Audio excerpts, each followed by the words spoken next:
Hello, my name is Christopher Renstrom. I'm the creator of rulingplanets.com and Christopher Renstrom Astrology, and I want to welcome you to this very special holiday episode of the astrology of Charles Dickens's A Christmas Carol. Charles Dickens is a very famous writer, and a very prolific one as well. He's just about as prolific as Shakespeare. Charles Dickens wrote The Adventures of Oliver Twist, Great Expectations, Nicholas Nickleby, David Copperfield, A Tale of Two Cities, and The Old Curiosity Shop. And the list goes on and on. But even if nobody had ever heard of these books, let's say they were wiped clean off the planet, people would still know A Christmas Carol. Arguably, A Christmas Carol is Charles Dickens's most famous novel. But it's not a novel. It's actually a novella. And he wrote it very quickly. And he had to write it very quickly because he wasn't doing too well financially at the time. His serialized novel, Martin Chuzzlewit, wasn't selling well, and Charles Dickens was panicking about money. At the time when Charles Dickens was active as a writer, you were only as good as your last piece of work.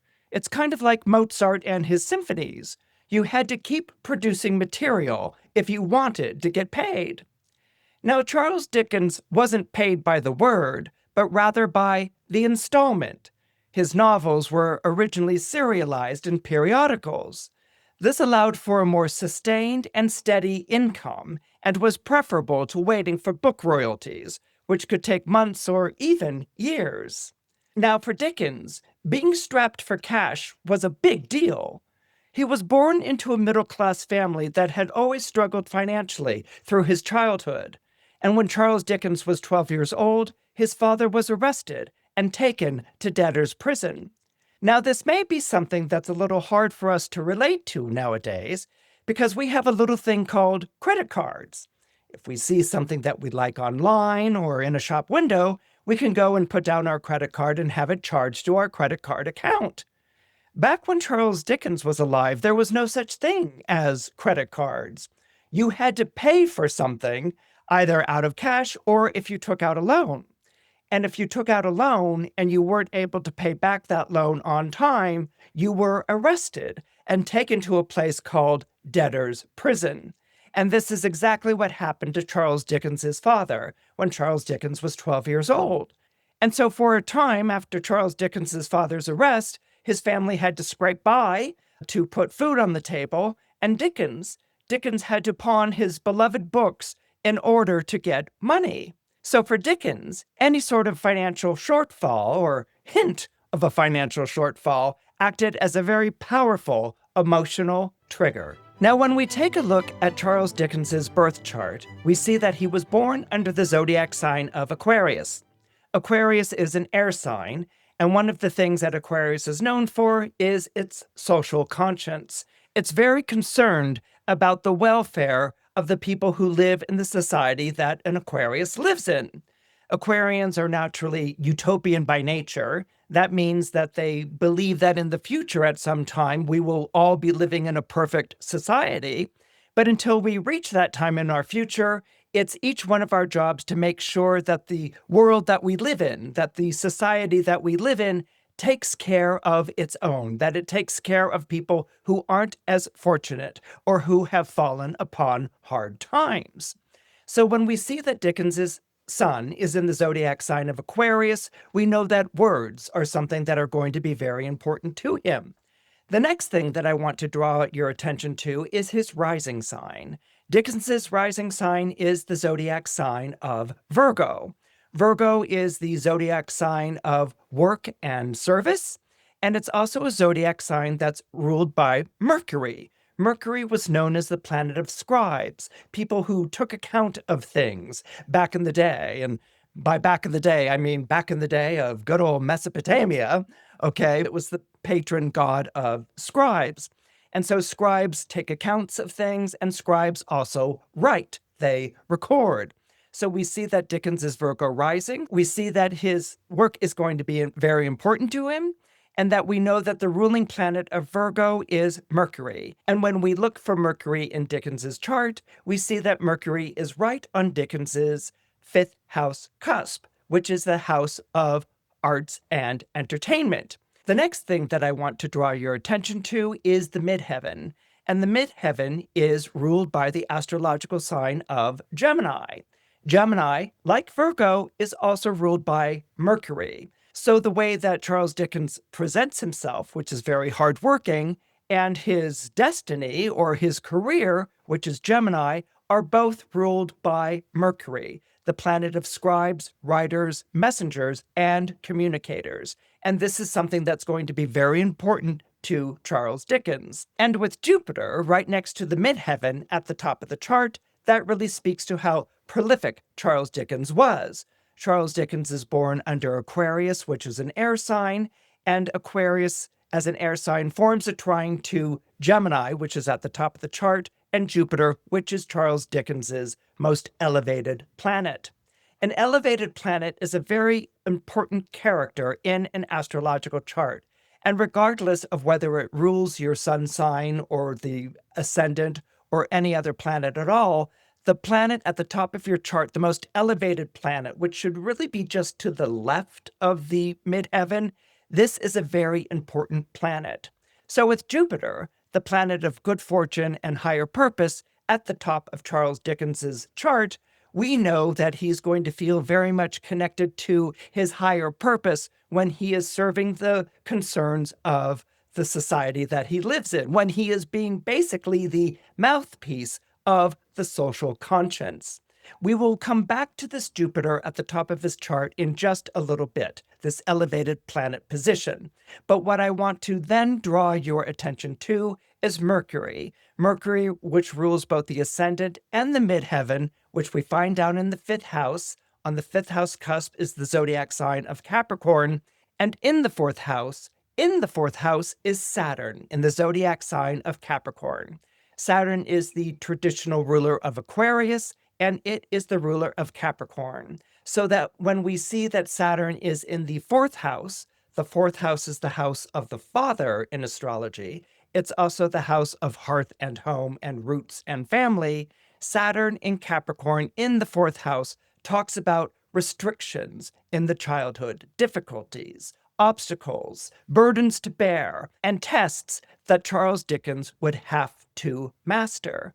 And if you look at a number of Charles Dickens's works, they deal with childhood. Things like David Copperfield and Oliver Twist all describe these very difficult childhoods where there is loss and there is financial hardship and difficulty. So this is a theme that not only runs through Charles Dickens's life, but it also runs through Charles Dickens's work in general. Now, this period of time when Charles Dickens decides to write A Christmas Carol, because his serialized novel, Martin Chuzzlewit, is not doing very well, this period of time when he decides to write A Christmas Carol happens to coincide with his first Saturn return. Okay, so here we have Saturn returning to the zodiac sign of Capricorn, and it's during this period of time that he writes A Christmas Carol. So a Saturn return, as you may already know, takes place between the ages of 28 and 30. A Saturn return marks the period of time when Saturn returns to the place in the chart where it was on the day that you were born. So these ages, 28 to 30, are basically known as rites of passage. This is when you transition from being a child to an adult. And a Saturn return is more often than not very difficult. It's a time of great tests. It's a time of great obstacles. It's a time when you're wondering if you're going to be able to master the challenges that are being thrown down there in your life. And it's a time when you're facing tremendous fears and anxieties. So again, as I was saying earlier, this is a period of time when Charles Dickens is facing a commercial failure, and he needs to write another book very quick to make some money. And so the book that he decides to write during this period of time is A Christmas Carol. A Christmas Carol was published on December 19th, 1843, and Charles Dickens had to publish it himself. His publishers refused to put out the money for it. They were intrigued by the idea that he was writing a Christmas story, But when they learned that it was a story that included ghosts, they really wanted no part of it. They were like Christmas stories were supposed to be warm and lovely and heartfelt and dealing with ghosts. No, no, no. That wasn't something that was going to sell at all as far as they were concerned. So Dickens had to pay for the publication of A Christmas Carol. He also had to pay for the illustrations and the color plate illustrations that were made by John Leech, a very famous illustrator for Punch. So the Christmas Carol was published on December 19, 1843, and its first print run sold out by Christmas Eve. In other words, A Christmas Carol was an enormous hit right off the bat. So when we go and look at a horoscope that is cast for the publication of A Christmas Carol, we see the sun is at 27 degrees Sagittarius, conjunct the North Node at 23 Sagittarius. Now, whenever I'm casting a horoscope for someone or a thing, and I don't know what the time is, I will always cast it for noon. So disregard the fact that the sun is at the top of the chart. It's only there because I don't know the time that A Christmas Carol was put on the stands for the first time, probably sometime early in the morning. But I went ahead and cast it for 12 noon anyway. So when you look at this chart, you will see that the sun is conjunct the North Node. The North Node represents where I'm going in astrology in the zodiac sign of Sagittarius.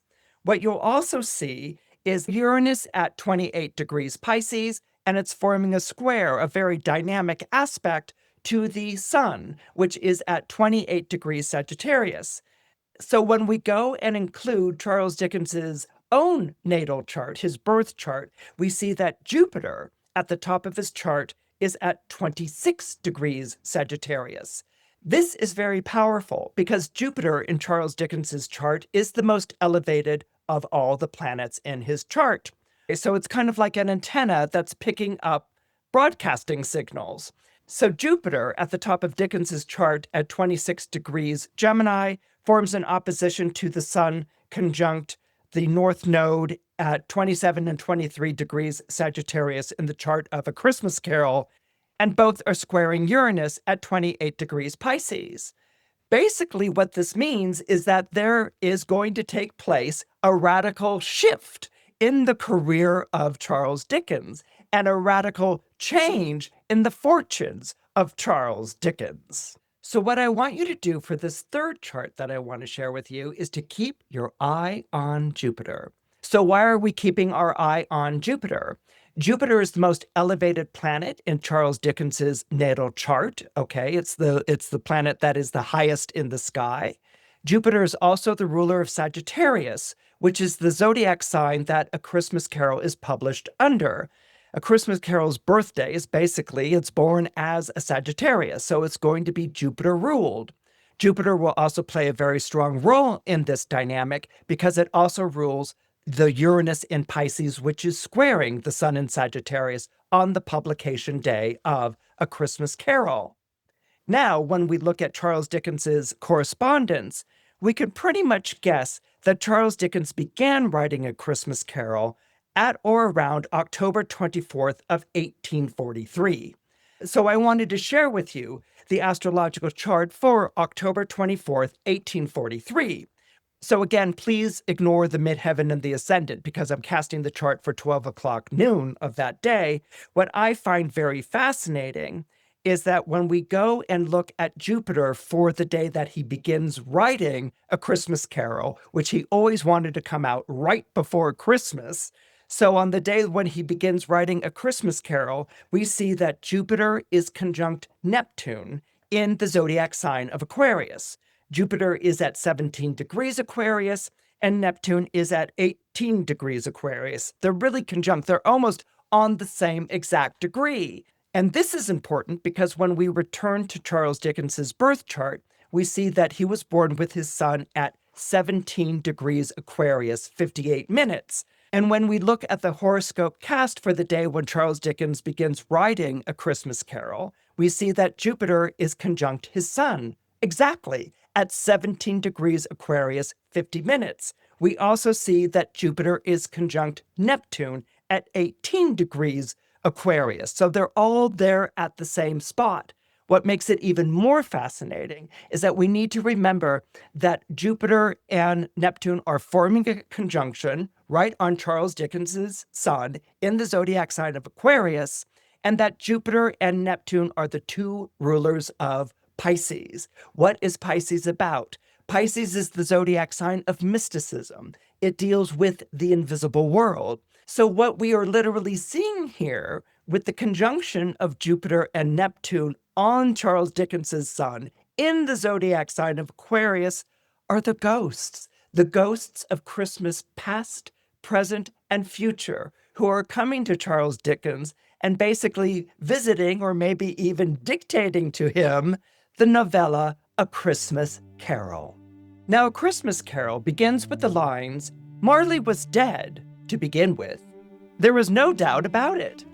The register of his burial was signed by the clergyman, the clerk, the undertaker, and the chief mourner. Scrooge signed it, and Scrooge's name was as good upon the change for anything he chose to put his hand to. Old Marley was dead as a doornail. Now, the only person who attended Marley's funeral was Scrooge, his business partner. Nobody else came. Nobody else came because nobody liked Marley. And for that matter, nobody liked Scrooge. Now, Scrooge was so cheap that he never took Marley's name off the door of the business.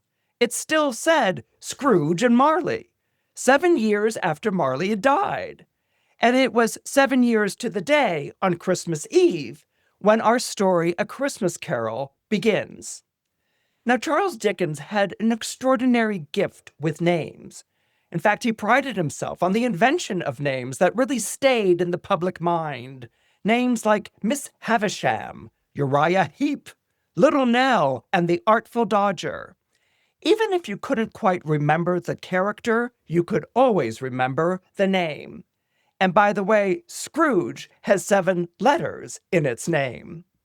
Now let's take a closer look at the name Ebenezer Scrooge, and let's start with his first name, Ebenezer. Ebenezer is based on a place where the ancient Israelites set up camp. They set up camp beside a place called Ebenezer in preparation for a battle against the Philistines. Now, during this period of time in the history of Israel, Israel had slid back into its worship of false idols, and in that spirit had sent for the Ark of the Covenant, with the expectation that the Ark of the Covenant would make them invulnerable to their enemies.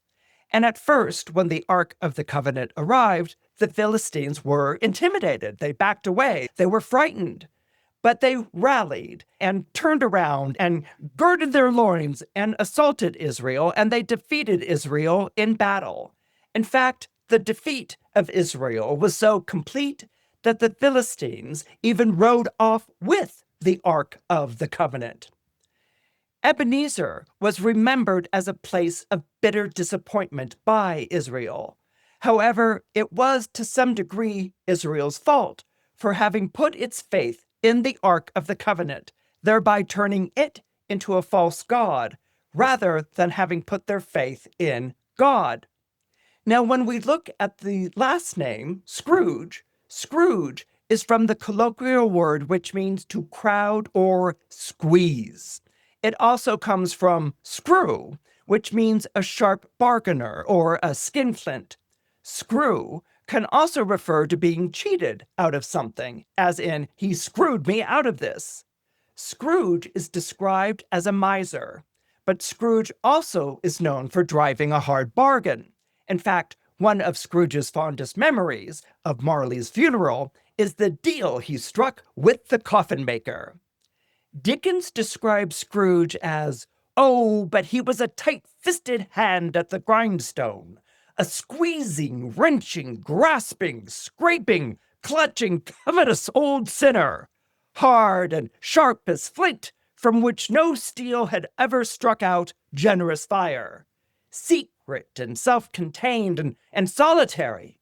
The cold within him froze his old features, nipped his pointed nose, shriveled his cheek, stiffened his gait, made his eyes red, his thin lips blue, and spoke out shrewdly in his grating voice, He carried his own low temperature always about him.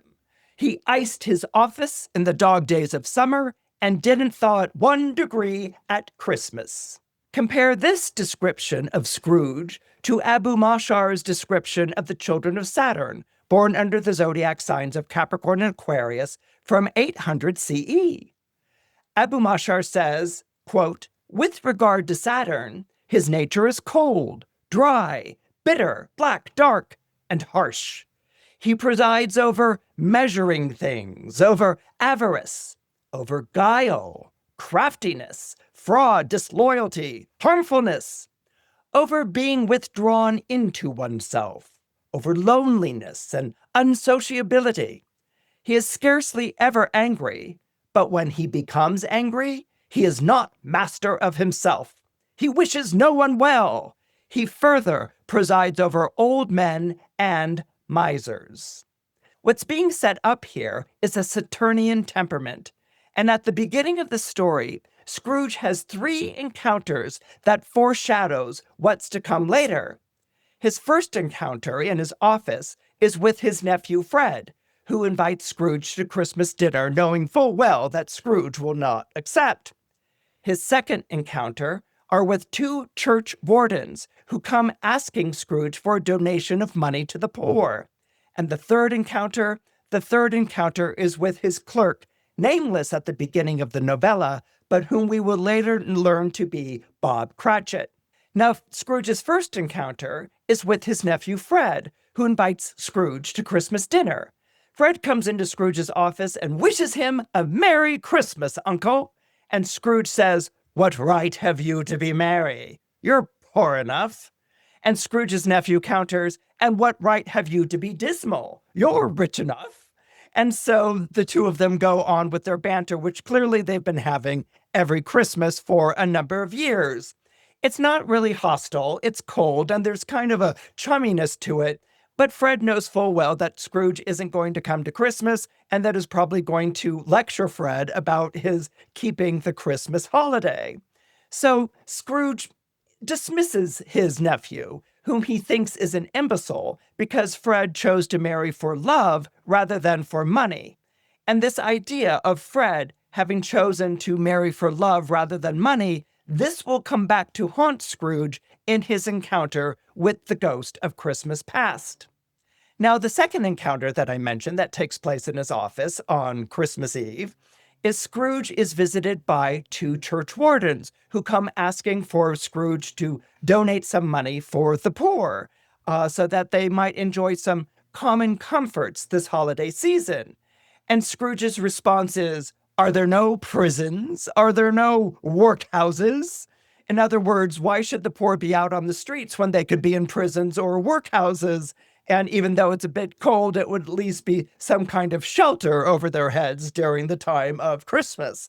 And so the church wardens are really repulsed by Scrooge's miserliness and his coldness. A quick note that I want to make here is that Saturn, the planet, rules over workhouses and prisons. And finally, the third encounter here in Scrooge's office on Christmas Eve is with his clerk, Bob Cratchit, with this famous exchange. Scrooge says to Cratchit, who's putting on a scarf and getting ready to leave, "You'll want all day tomorrow, I suppose," said Scrooge. "If quite convenient, sir," replies Bob Cratchit. "It's not convenient," said Scrooge, "and it's not fair. If I was to stop £half-a-crown for it, you'd think yourself ill-used, I'll be bound." Bob Cratchit smiles faintly. "And yet," said Scrooge, "you don't think me ill-used when I have to pay a day's wages for no work?" The clerk observed that it was only once a year, sir. It's Christmas. "Christmas," Scrooge says. "A poor excuse for picking a man's pocket every 25th of December," said Scrooge. "But I suppose you must have the whole day. Be here all the earlier the next morning." And so Bob Cratchit leaves the office to go home to his family, and Scrooge leaves the office to go home alone. Now, Charles Dickens describes this particular Christmas Eve as being very dark and very foggy. And as Scrooge makes his way home in the dark, he can barely make out some of the figures in front of him, but he finds his way as he's traveled this way every day and every evening. And when Scrooge arrives at the front door of his house, which is a very tall and ominous-looking building, he notices the knocker at the front door. Typically, the knocker is rather unremarkable looking. It's a knocker. But he glances at the knocker to the front door just quickly, and it has taken on the features of Marley's face. And Scrooge takes a moment there and hesitates, and he finds it odd because he hasn't thought of Jacob Marley in 7 years, which is, again, interesting, this repetition of the number 7. 7 is associated to Saturn. Saturn rules Saturday, which is the 7th day of the week, and Saturn rules over 7-year cycles in astrology. So Scrooge looks back at the knocker once again, and it looks normal. And he's thinking to himself, that's really strange that I was thinking of Marley. And he opens up the door and he walks up the stairs. And as Scrooge walks up the stairs, he feels this chill, chillier than normal. And he has this very quick vision of a hearse racing past him up the stairs. And he's a bit spooked and even more relieved when he gets home and locks the door behind him. He goes and he makes himself a small meal, gruel, which you might remember from Oliver Twist. Gruel was the meal that Scrooge had every night for dinner, and gruel was the meal that Oliver Twist had every morning at the orphanage. So Scrooge sits down to a bowl of gruel and gets ready for bed. He puts on his nightshirt and his nightcap, and he hears this thumping on the stair as if someone is walking up the stairs to his home, to his apartments. So he hears this thumping on the stairs, these heavy footsteps on the stairs, and he also hears these chains that are rattling. And this sets us up, of course, for the visit of Marley's ghost. Now, Marley, the way that I see Marley, is that he's pretty much associated with the planet Mercury. Mercury, as you recall, is named after the Roman god of messages. Mercury is the only god in mythology who could travel from heaven to earth to the underworld and back again. Mercury is also the god of buying and selling. Indeed, the Latin root merc is where we get the words merchant and merchandise. And finally, Mercury is the god of thresholds. When we pass from outside to inside or from here to there, we are guided by Mercury, the god of thresholds. This is why Scrooge saw Jacob Marley's face on the door knocker. Marley is to be both herald and Scrooge's escort as he goes on this adventure with the 3 ghostly spirits. And in this context, Marley is appearing as the psychopompus, which means the guide of souls to the underworld, the realm of the dead. So Scrooge sits there terrified, listening to the footsteps stop at his door, and the chains fall silent. And he sits there wondering, who's there? Who's inside my house? And then he sees Marley's ghost pass through the door and materialize in front of him. And Marley looks exactly the way he did when he died, with the bandage wrapped around his head. But then there's also a long chain that's clasped around his middle that winds around him like a long tail. And this chain was made up of cash boxes, keys, padlocks, ledgers, deeds, and heavy purses wrought with steel. These would be, as we would understand, the accessories of money dealings. And they could easily have been the props of Mercury himself, Mercury being the god of counting and accounting. Now Marley, in order to speak to Scrooge, takes off the bandage which is wrapped around his jaw on the top of his head, and his mouth falls wide open.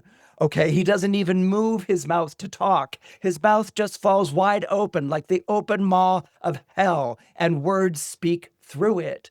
So why was Marley wearing this bandage around his head? Well, there's a tradition. There's a tradition that when someone dies, you put a coin in their mouth at death, and that in order to make sure that the coin stays in the mouth, you wrap it closed. You wrap the mouth closed around the head with a bandage. It was in order to keep the mouth closed. This has its roots in ancient Greece, where when someone died, a coin was put into their mouth and they were buried with it. And that coin was used to pay Charon, the ferryman, who would take you across the river Styx. So Marley takes off his bandage, his mouth falls open, and he begins to speak to Scrooge. He says to Scrooge, "I wear the chain I forged in life. I made it link by link and yard by yard." So this is basically Marley has created this chain that he carries with him, that he drags around with him. And Marley has come back from the grave to warn Scrooge to change his ways.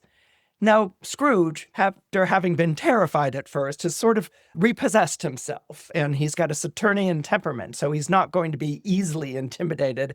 And he begins to mock Marley.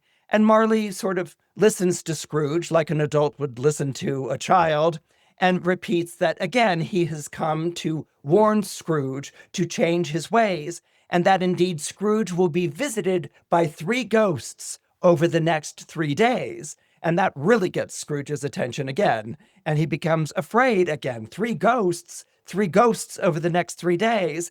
And Marley nods yes. And the note that I want to make here is that in the first part of Dante Alighieri's 14th century poem, The Divine Comedy, in the first part, it's called the Inferno. And that deals with Dante's descent down into the underworld, the descent down into hell.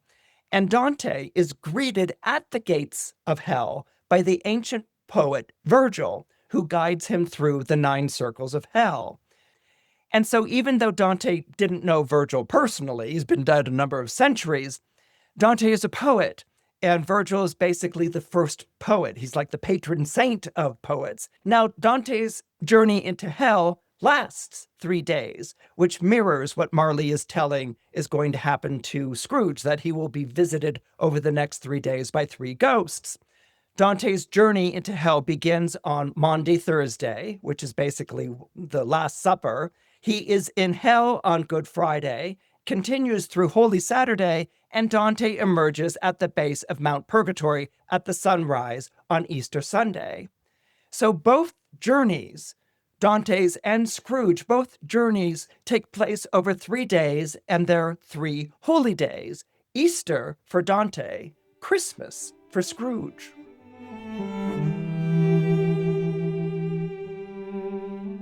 So Marley departs, leaving Scrooge alone, and Scrooge is very much upset. He's very anxious. He's very afraid. And he goes to his bed and he draws close to his bed curtains and he sits there in the dark. He's trying to go to sleep, but he can't. He's too agitated. He's too frightened. And then he hears light footsteps again, and he's wondering what's outside his bed. I mean, there are bed curtains that surround all 4 sides of the bed, and he's drawn them shut, and he's wondering what's on the outside of the bed. And he's wondering this in the dark until the curtains on one side of the bed are drawn aside by a hand that belongs to a child. But then suddenly the hand of a child turns into the hand of an old man.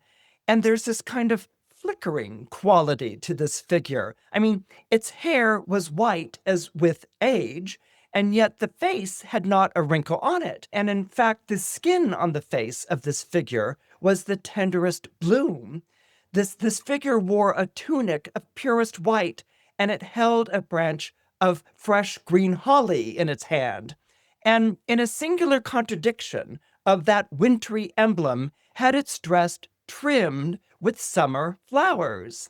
Now, this image of youth, of the ghost of Christmas past, suggests the Christkindl, the German Christ child, who replaced the Roman Saint Nicholas during the Reformation. This spirit was generally depicted as a girl and was said to be the messenger announcing the birth of Christ. Christkindl, combined with Father Christmas, forms Kris Kringle, which becomes the prototype for the American Santa Claus. This Christkindl is traditionally dressed in a white gown and a veil, wearing a wreath of candles on its head.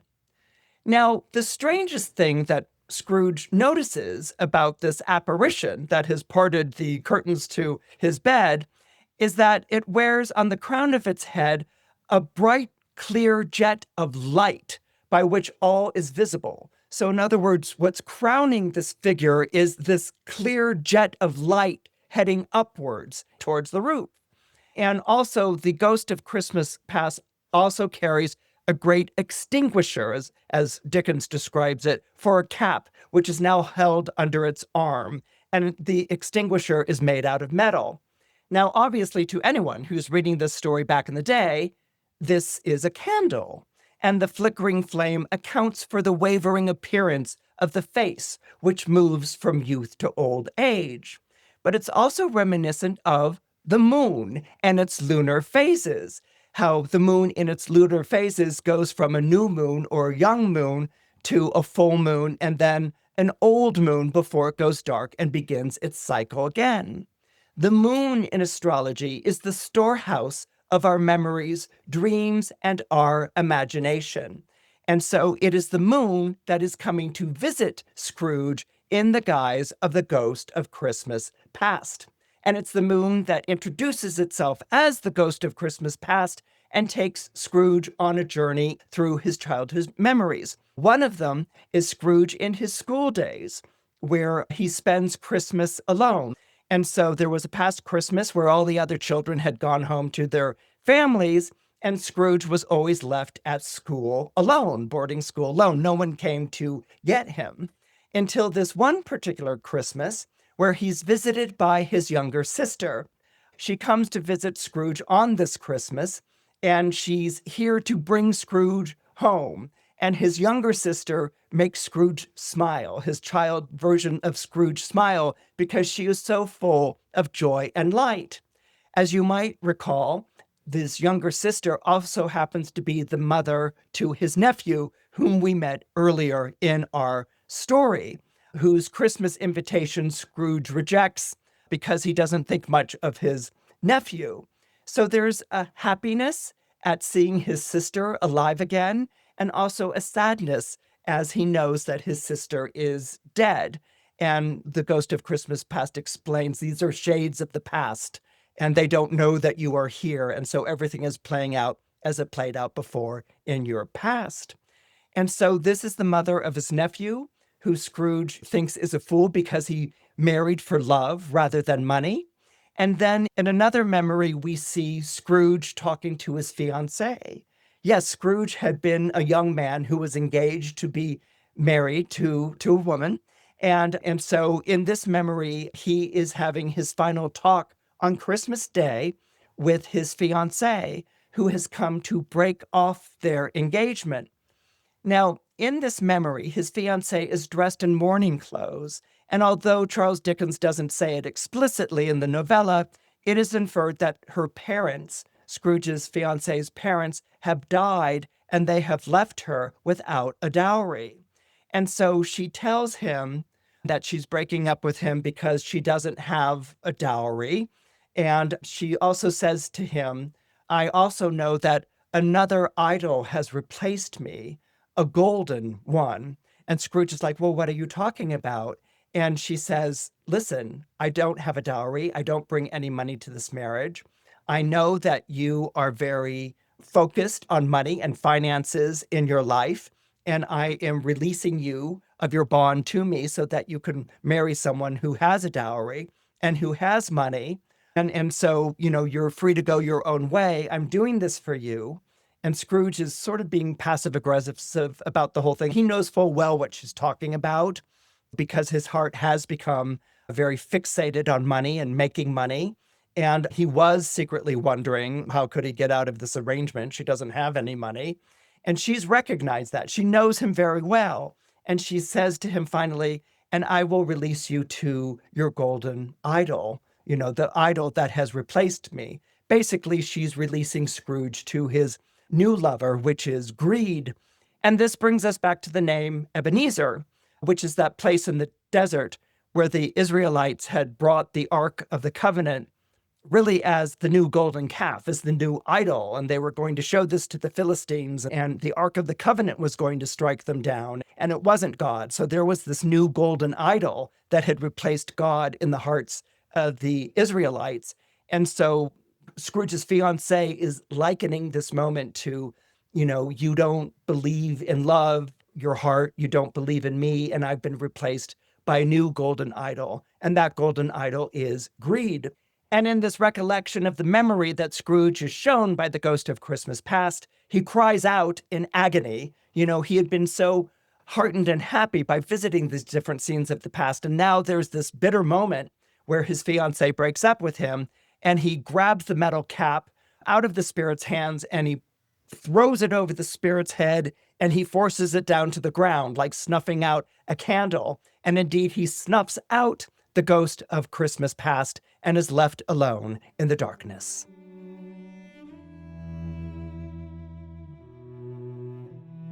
So Scrooge sits there in the dark in his bed, and he realizes that there's movement in the other room, the room where he had been seated when Jacob Marley first appeared to him. Scrooge is now in his bedroom, and he can smell. He can smell things. He can smell the aroma of meats and roasting turkey and chestnuts, or is it mince pies? So he's like, who's in my house? Why am I smelling these aromas? And boy, does that smell really good, because Scrooge's diet is gruel. Okay, so he's lured out of his bedroom by the smell of meats and turkeys and chestnuts and mince pies. And what he sees is this giant of a figure who's dressed in a green robe with white fur, and his head is crowned in holly and berries, and he appears with a flaming torch in Scrooge's living room. In fact, the whole room is lit up. The fireplace, which Scrooge hasn't used in years, and when he was living there with his roommate Marley, they had never used the fireplace. The whole fireplace is a roaring fire. And so Scrooge's living room is filled with light, and Scrooge looks around the room. I mean, he's not frightened by this stranger. The energy is so welcoming. And so the room is filled with light, and he sees mistletoe and holly and ivy hanging from the different corners of the room, along with meats that are heaped upon the floor, wild turkey and geese and mince pies and plum puddings and red hot chestnuts are all there put out in this extraordinary feast. And this figure is there laughing, with a jolly laugh. And the robe falls open to reveal his breast.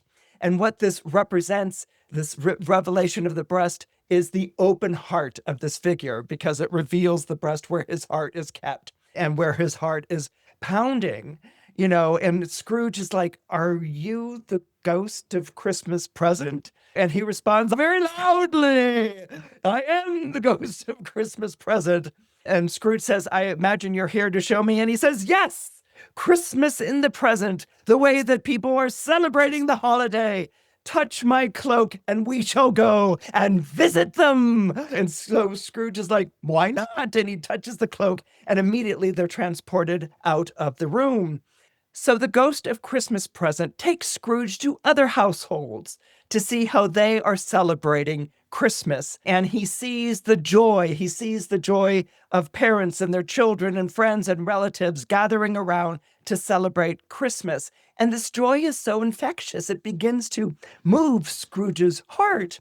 And on one of these visits, the ghost even takes Scrooge to his nephew's home, where he and his wife are entertaining, and they're having fun with guests who have come to play like charades or something like that. And in this scene that Scrooge is witnessing, invisible to the people who are here, he hears his nephew's wife complain about Scrooge, like, oh, he couldn't even come to Christmas this year. And Scrooge's nephew says, yes, he didn't come this year to Christmas, but I will return every year until he joins us for Christmas, no matter what. And his wife scoffs and says, oh, he's miserable and miserly, and leave him to his own. And Scrooge, hearing this, it's kind of different when you're living in this Saturnine headspace, but to hear other people talking about you in that way, his feelings are hurt now that his heart has been opened by the ghost of Christmas present. And then the ghost of Christmas present takes Scrooge to another household. And it's a household that Scrooge isn't familiar with. He's seen other households, but why would this household, following his nephew's household, be of any kind of importance?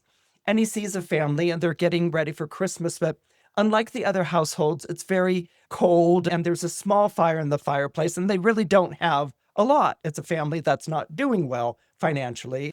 And suddenly the family gets up and he hears them say, "He's back, he's back." And they open up the door, and in through the front door comes Scrooge's clerk, Bob Cratchit, whom Scrooge recognizes. And he's like, "This is Bob's house."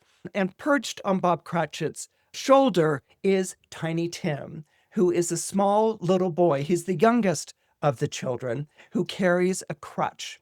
And Scrooge sees the little boy and he sees how small he is and how weak he is.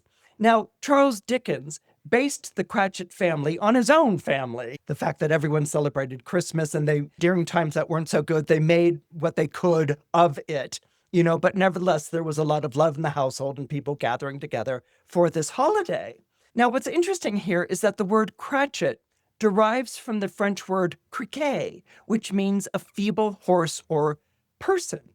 It also comes from the dialectical word cratch, which means crutch, and is also the archaic English word for creche, as in the manger that the baby Jesus is laid in. So what we're basically seeing here is a modern day nativity scene, or a holy family. But it's not just two parents and a child, but two parents and children. And then the youngest or the smallest child is the most frail, the most weak. He's a cripple. So it's more than likely that Tiny Tim was a composite of two people in Dickens's life. He was a composite of Dickens's nephew, who died young of tuberculosis, and the son of a friend who was disabled. So Tiny Tim, with his crutch, is the one that Scrooge fixates on the most when Bob Cratchit enters and is greeted by his family. And here we have the Saturn motif again, because cripples were ruled by Saturn, as were the elderly, beggars, and paupers.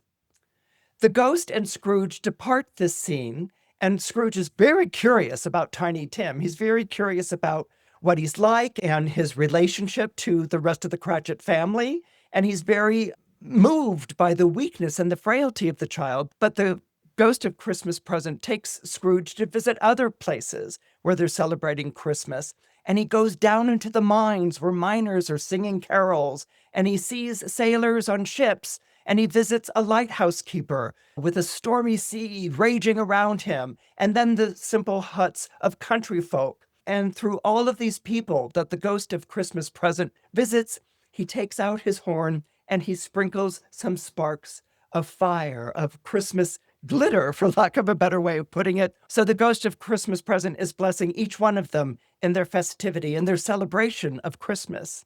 Now, this is clearly Jupiter, okay, the planet of good fortune and higher purpose. And Jupiter is also the planet of paying it forward in astrology, the planet of goodwill.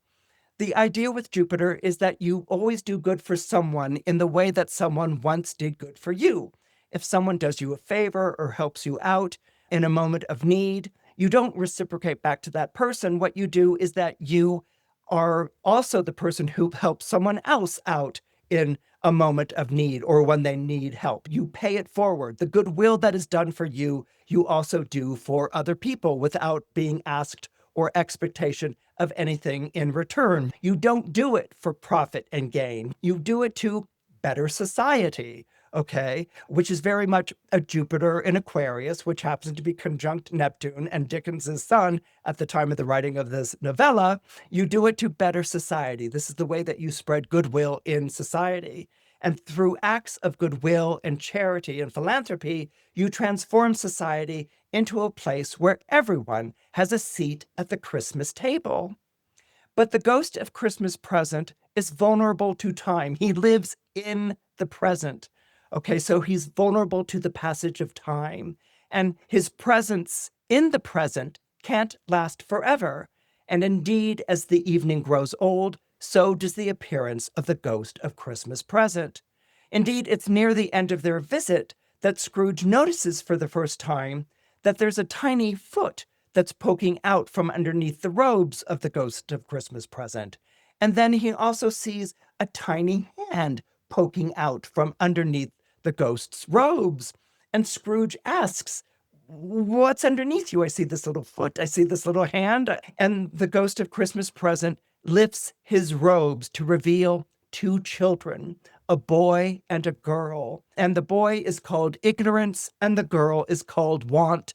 And the boy kind of like clings to the ghost of Christmas present's leg, and he has not gnawing teeth, and the girl is clinging also to the other leg, and she holds out her hand, begging, asking for some sort of money or food or something. And so the ghost of Christmas present says that this is who they are, but then he says to Scrooge, the worst of the two is the boy, Ignorance, who looks up at Scrooge. And this is when Dickens, through the mouth of the ghost of Christmas present, talks about the poor on the poor on the streets of London, and how the children of impoverished families cannot fend for themselves. And by not being able to fend for themselves and begging on the streets, they begin a cycle of crime that lands them in and out of prison. And this is how ignorance eats away at the foundations of good society. And the more that it is ignored, that the problem of ignorance and want is ignored, the more powerful the problem becomes.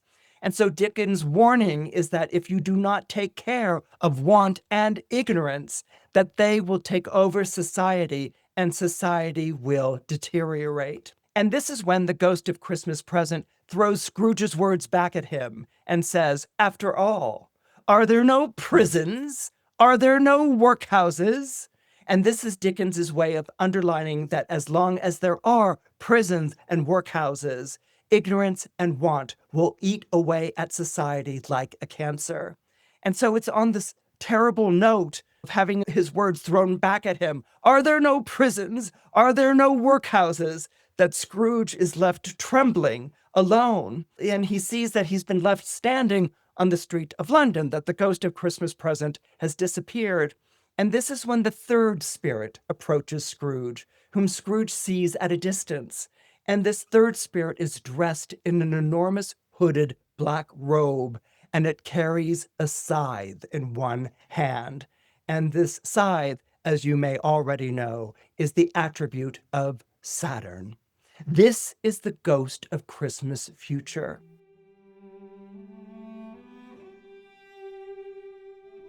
In astrology, Saturn is the planet of fear, but it's not fear like a horror movie. It's fear of what awaits us in the future at the end of our days.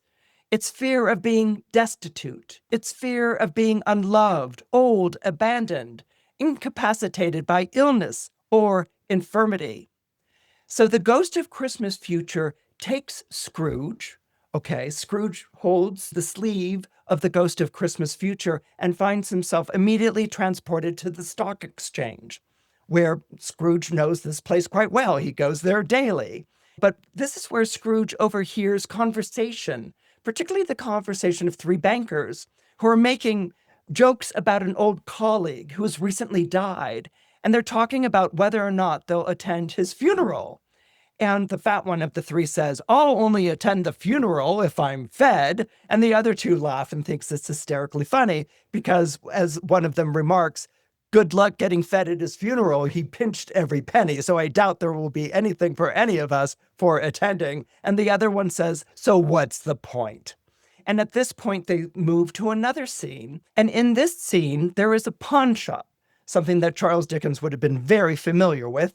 And in this pawn shop, the door suddenly opens and a charwoman and a laundress come in.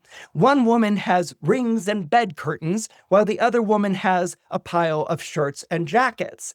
And the pawn shop owner asks, where did you get these? And they're like, don't ask any questions. We got them. And he's like, did you get these away from the body while the body was still lying there? Did you go and strip these off his bed and off his person? And they said, yes, before the undertaker could show up. And we did this because he's so miserly, he wouldn't have given them to us. And he hasn't paid us in the longest time. So we brought these on in, and we knew that they would be worth something. So how much are they worth? And he's like, well, I'll go about and account for it. And Scrooge, unnerved by this scene, has a vague recollection of the things that these women are carrying. And so the scene changes again. And finally, Scrooge is taken to a grave. And the ghost of Christmas Future doesn't say a word. He just points to it. And Scrooge is like, no, no, no, I can't look at it. And he points again. And he never shows his face. It's always underneath this cowl. So he points again. And Scrooge is like, no, no, no. No, no, spirit, don't make me see this. Don't make me see this. And he's insistent. And Scrooge falls down on his knees and he asks the ghost of Christmas Future, will there be no one to mourn me? Will there be no one to mourn me at the end of my life? And the scene changes a final time. And it changes immediately. And Scrooge in the darkness can hear weeping. And it's a physical weeping. It's a heavy weeping. It's a terrible weeping. And Scrooge looks through the darkness and he sees Bob Cratchit. And Bob Cratchit is weeping bitterly over a tiny figure that's wrapped in a blanket over the bed, over the dead body of Tiny Tim. And he's weeping in such a guttural and such an awful way. And it's at that moment that Scrooge wakes up. Scrooge wakes up from the visit from the ghost of Christmas Future. And he wakes up to find that he's in his bed and that the bed curtains have been closed, and he opens up the bed curtains and he sees that the room is filled with light. It's filled with sun, that he's been given, that he's here, that he's not dead. And he goes and he calls out to a boy and he asks what day it is. And the boy answers, it's Christmas Day, sir. And he's like, but I thought they were going to visit me over 3 nights and that I had missed Christmas. And he says, is it really Christmas Day? And the boy's like, yes, it is. And he's like, wonderful, Merry Christmas. And the boy's like, okay, Merry Christmas to you, sir.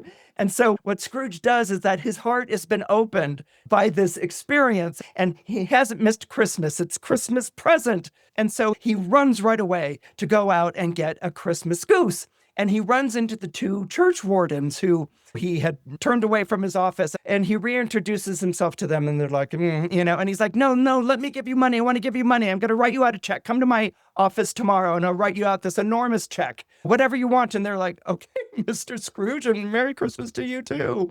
And so Scrooge, for Christmas evening, shows up at his nephew's house. But on the way to the nephew's house, he's purchased a Christmas goose with all the trimmings, and it's been sent to Bob Cratchit's home so that they can have a good, wonderful Christmas. And they do. So Scrooge spends Christmas with his nephew, who was so delighted to see him. And they just had the best Christmas ever. And the next day, Cratchit shows up at work with Scrooge, and Scrooge is looking at him, and Cratchit is like, I'm sorry I'm late, sir. We had festivities last night, and someone sent us a Christmas goose and it was really yummy. And Scrooge is like, that man was me, because he can't keep it to himself anymore. And he's all kinds of excited. And Bob Cratchit is like, okay, and he's like, I'm going to raise your wages. And so from then on, every Christmas, Scrooge shows up at the Cratchit's house and he celebrates Christmas with the Cratchit family from that Christmas moving forward. And it is said that Scrooge became like a second father to Tiny Tim and kept Christmas merry until the end of Scrooge's life. Now, just for a moment here, I want to return back to the story of Ebenezer. Okay, we know that Ebenezer was a place where the Israelites were confronted by the Philistines and a great battle was fought. And the Israelites had called for the Ark of the Covenant to be brought and treated it like a false idol. They didn't pray to God, they prayed to this covenant and expected this covenant to smite their enemies. And the opposite happened. The enemies smit or conquered the Israelites and even took the Ark of the Covenant away with them. Now, it's following this moment of the defeat of Israel, when they are feeling this grief, this darkness, and this despair. It's at this time that the prophet Samuel, who after the defeat of the Israelites at the hands of the Philistines, prevails upon them to repent. He points out to the Israelites how their faith in a false idol led to their defeat, and that they need to show God that they are truly sorry. Samuel offers to sacrifice a lamb as a burnt offering, and then cried out to the Lord of Israel.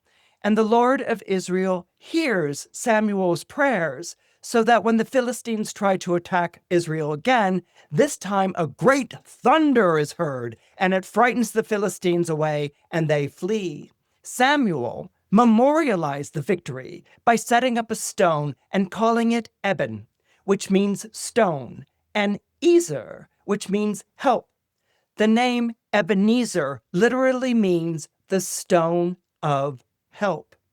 By transforming the name Ebenezer, Samuel changed the direction of Israel's gaze from the worship of false idols to the celebration of the divine, which parallels Scrooge's journey from miser to philanthropist. And it's this faith in humanity that Dickens gives us in A Christmas Carol.